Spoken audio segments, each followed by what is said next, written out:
BRS గుర్తుపై గెలిచి కాంగ్రెస్లోకి ఫిరాయించిన ఎమ్మెల్యేల అనర్హత పిటిషన్లపై స్పీకర్ గడ్డం ప్రసాద్ కుమార్ కాసేపట్లో తీర్పు వెలువరించనున్నారు. ఇదే అంశానికి సంబంధించి పూర్తి అప్డేట్స్ మా ప్రతినిధి లివిల్ లైట్ పర్ అందజేస్తారు. లివిల్, సుప్రీంకోర్టు ఇచ్చిన తీర్పు 4 వారాల్లోగా తీర్పు ఇవ్వాలని చెప్పిన నేపథ్యంలో, గడువు ముగుస్తున్న నేపథ్యంలో స్పీకర్ గడ్డం ప్రసాద్ కుమార్ ఈరోజు తీర్పు వెల్లడించినట్టుగా తెలుస్తోంది. దీనికి సంబంధించి పూర్తి అప్డేట్స్ ఏంటి?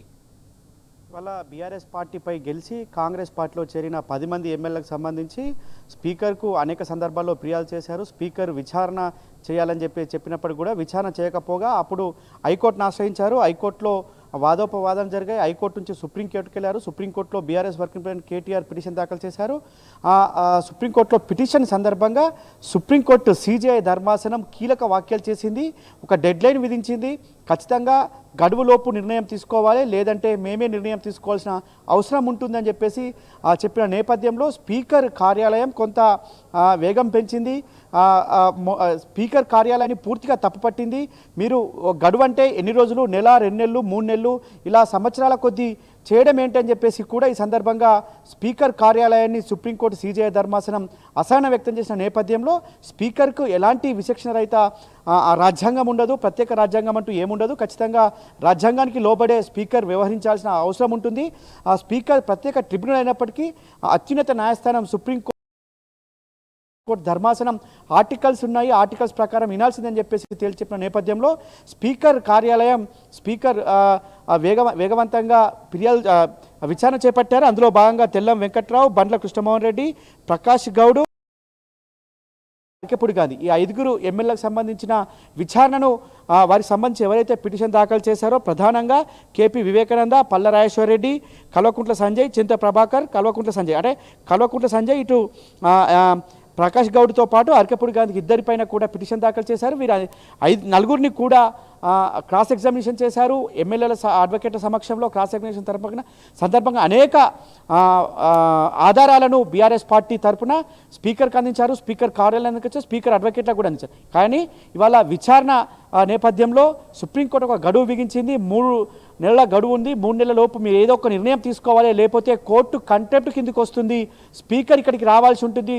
జనవరి 1 సెలబ్రేషన్, ఏదైతే కొత్త సంవత్సరం సెలబ్రేషన్స్ ఎక్కడ జరుపుకుంటాడో స్పీకర్ నిర్ణయించుకోవాలని సిజేఐ ఆనాటి గవాయ్, ఆ సిజేఐ ధర్మాసనంలోని గవాయ్, చీఫ్ జస్టిస్ గవాయ్ ఒక జడ్జిమెంట్ ఇచ్చిన నేపథ్యంలో స్పీకర్ అడావిడిన ఇవాళ 17వ తేదీ 3:30 గంటల కంటే మరి కాసేపట్లో ఈ 5 ఎమ్మెల్యేలకు సంబంధించిన ప్రొనౌన్స్ చేయనున్నారు. దీనికి సంబంధించి ఒక జడ్జిమెంట్ ఇవ్వనున్నారని స్పీకర్ కార్యాలయం నుంచి మళ్ళీ నోటీసులు వచ్చినాయి. కానీ ఈ జడ్జిమెంట్లో ఏముంటుంది, ఎందుకు 10 మంది ఫిరాయింపు ఎమ్మెల్యేలకు సంబంధించిన పిటిషన్లు వేశారు, 10 మంది ఎమ్మెల్యేలకు సంబంధించి నిర్ణయం తీసుకోవాలని సుప్రీంకోర్టు చెప్పింది. కానీ ఇవాళ ఎందుకు 5 పైననే విచారణ చేశారు, 5 సంబంధించి వాళ్ళ ప్రొనౌన్స్ చేయనున్నారు అనేది కొంత ఉత్కంఠగా ఉంది. ఖచ్చితంగా ఈ 5లో కూడా ఒక ఉత్కంఠ అయితే కనిపిస్తుంది. ఖచ్చితంగా బీఆర్ఎస్ పార్టీ గత అనేక సందర్భాల్లో చెప్పింది, సుప్రీంకోర్టు కూడా ఇదే చెప్పింది. మహారాష్ట్ర ఉదంతాన్ని కావచ్చు, గోవా ఉదంతాన్ని కావచ్చు, మొన్నటికి మొన్న ముకుల్ రాయ్ మాజీ కేంద్ర మంత్రిగా ఉన్నారు. ఇప్పుడు కర్ణాటక సంబంధించిన వెస్ట్ బెంగాల్ సంబంధించి మంత్రిగా వ్యవహరిస్తున్నారు. బీజేపీ పార్టీలో గెలిచి తృణమూల్ కాంగ్రెస్ పార్టీలో చేరిన నేపథ్యంలో అక్కడ స్పీకర్ ఫిర్యాదు ఇస్తారు. తర్వాత హైకోర్టుకు వెళ్ళారు. హైకోర్టు అతన్ని డిస్క్వాలిఫై చేస్తూ నిర్ణయం తీసుకుని తీర్పునిచ్చింది. ఆ తీర్పు కూడా ఇవాళ తెలంగాణ రాష్ట్రంలో ఉన్న బీఆర్ఎస్ పార్టీ నుంచి గెలిచిన 10 మందికి వర్తిస్తుందని బీఆర్ఎస్ పార్టీ మొన్నటికి మొన్న కూడా సుప్రీంకోర్టులో వాదనలు వినిపిస్తూ చెప్పింది. అయితే ఈ 10 మందిలో ఇవాళ 5 సంబంధించిన ప్రొనౌన్స్ అనేది ఖచ్చితంగా వీరిపై అనర్హత పేటు పడుతుంది. ఇందులో తెల్లం వెంకట్రావు నేరుగా రాహుల్ గాంధీకి సంబంధించిన ఒక బహిరంగ సభలోనే ఆయన ప్రత్యక్షంగా కనిపించారు. అనేక మంది కాంగ్రెస్ పార్టీ లీడర్లతోటి కండువాలు కప్పుకొని కనిపించారు. బండ్ల కృష్ణమోహన్ రెడ్డి సైతం ఇదే విధంగా కాంగ్రెస్ పార్టీ కండువా కప్పుకున్నారు. చాలామంది కాంగ్రెస్ పార్టీ కార్యక్రమాలకు వెళ్ళారు. ఇక ప్రకాష్ గౌడ్ పిసిసి సమావేశం అయితే నేరుగా కాంగ్రెస్ పార్టీ సమావేశానికి వెళ్ళిన దాఖలాలున్నాయి.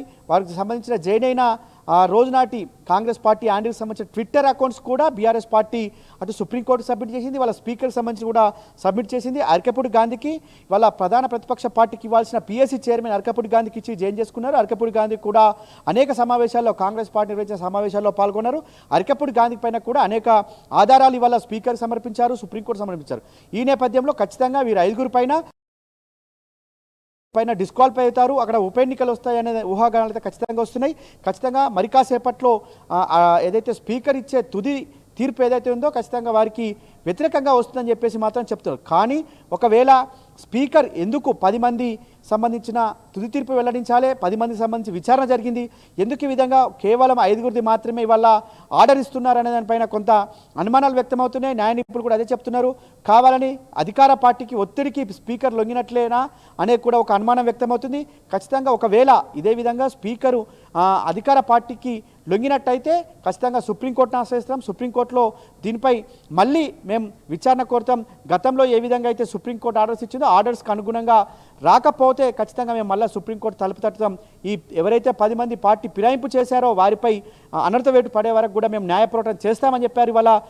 అయితే కంటెంప్ట్కి సంబంధించి గత కొద్ది రోజుల కిందనే ఇప్పటికే కంటెంప్ట్కి సంబంధించిన నోటీసు ఇవ్వాలని చెప్పేసి బీఆర్ఎస్ పార్టీ స్పీకర్ కార్యాలయం చుట్టినప్పుడు స్పీకర్ అందుబాటులో లేకపోవడంతో కంటెంప్ట్ నోటీస్ ఇవ్వలేకపోయారు. దీనిపై కూడా మళ్ళీ కంటెంప్ట్ పిటిషన్ ఇప్పటికే బీఆర్ఎస్ పార్టీ సుప్రీంకోర్టులో దాఖలు చేసినట్టు తెలుస్తుంది. సుప్రీంకోర్టులో కంటెంప్ట్ పిటిషన్ ఈ నెల 19 అంటే ఎల్లుండి దీనిపై విచారణకు వచ్చే అవకాశం ఉన్న నేపథ్యంలోనే ఇవాళ స్పీకర్ ఒక అడావిడి నిర్ణయం తీసుకునేందుకు ఈ విధంగా తీసుకున్న నిర్ణయం అని చెప్పేసి కూడా చెప్తారు. కానీ ఈ 5గురు ఎమ్మెల్యేల పైన ఒకవేళ డిస్క్వాలిఫై చేయకపోతే ఖచ్చితంగా ఇది కోర్టు ధిక్కరణ కిందికే వస్తుందని చెప్పేసి కూడా న్యాయ నిపుణులు చెప్తున్నారు. ఒకవేళ తీసుకుంటే మాత్రం మిగతా 5 మందికి కూడా ఇది వర్తిస్తుంది. త్వరితగతిన ఆ నిర్ణయం కూడా తీసుకోవాల్సిన అవసరం ఉంది. స్పీకర్ ఖచ్చితంగా రాజ్యాంగానికి లోబడే పనిచేయాల్సిన అవసరం ఉంది. స్పీకర్ ఖచ్చితంగా ఏదైతే డిఫెక్షన్ లా ఉందో డిఫెక్షన్ లాకు లోబడే పనిచేయాలి. డిఫెక్షన్ లా ప్రకారం ఈ 10 మందిని కూడా డిస్క్వాలిఫై చేయాల్సిన అవసరం అయితే ఖచ్చితంగా ఉంది. డిస్క్వాలిఫై చేసి ఖచ్చితంగా తన నిబద్ధతను కాపాడుకోవాలని చెప్పేసి కూడా న్యాయ నిపుణులు చెప్తున్నారు. ఏదైతే మళ్ళీ ఒకవేళ డిస్క్వాలిఫై చేయకపోతే మాత్రం సుప్రీంకోర్టుకి వెళ్లాల్సిన అవసరం ఉంటుంది. సుప్రీంకోర్టు మళ్ళీ మొట్టికాయలు వేసే ఆస్కారం అయితే స్పష్టంగా ఉన్నట్లు కూడా న్యాయ నిపుణులు చెప్తున్నారు. స్పీకర్ నిర్ణయంపై ఉత్కంఠ అయితే నెలకొంది. 5గురు కూడా ఇప్పటికే అనేక సందర్భాల్లో పార్టీకి సంబంధించి కాంగ్రెస్ పార్టీ వ్యవహారాలకు సంబంధించి కావచ్చు, కాంగ్రెస్ పార్టీ ముఖ్యమంత్రితో కావచ్చు, అనేక సందర్భాల్లో కాంగ్రెస్ పార్టీ కార్యక్రమాల్లో కూడా పాల్గొన్నట్టు ఆధారాలు ఇప్పటికే బీఆర్ఎస్ పార్టీ సమర్పించింది. ఈ విధంగా సమర్పించిన నేపథ్యంలో సుప్రీంకోర్టు కూడా ఇదే విషయాలు చెప్తే సుప్రీంకోర్టు గతంలోనే అనేక సందర్భాల్లో అసహనం వ్యక్తం చేసింది. స్పీకర్ పైన, స్పీకర్ కార్యాలయం పైన, అసెంబ్లీ సెక్రటరీ పైన ఖచ్చితంగా ఒక నిర్ణయం అంటూ తీసుకోవాలి, అది గడువు లోపు తీసుకోవాలని చెప్పేసి చెప్పిన నేపథ్యంలో ఇప్పటి వరకు ఎందుకు జాప్యం చేయాల్సి వచ్చింది, ఈ జాప్యం వెనుక సుప్రీంకోర్టుకు చెప్పాల్సిన అవసరం ఉంది. సుప్రీంకోర్టులో మాత్రం ఖచ్చితంగా బీఆర్ఎస్ పార్టీ న్యాయ పోరాటం చేస్తుందని చెప్పేసి కూడా బీఆర్ఎస్ పార్టీ తరపు చెప్తున్న పరిస్థితి ప్రధానంగా కనిపిస్తుంది. ఏదేమైనప్పటికీ వాళ్ళ ఫిరాయింపు ఎమ్మెల్యే సంబంధించి అయితే ఒక ఉత్కంఠ అయితే నెలకొంది. మరి కాసేపట్లో దీనికి సంబంధించి అయితే ఒక తీర్పు వెలువడనుంది. కుమార్. Right, thank you లివిల్.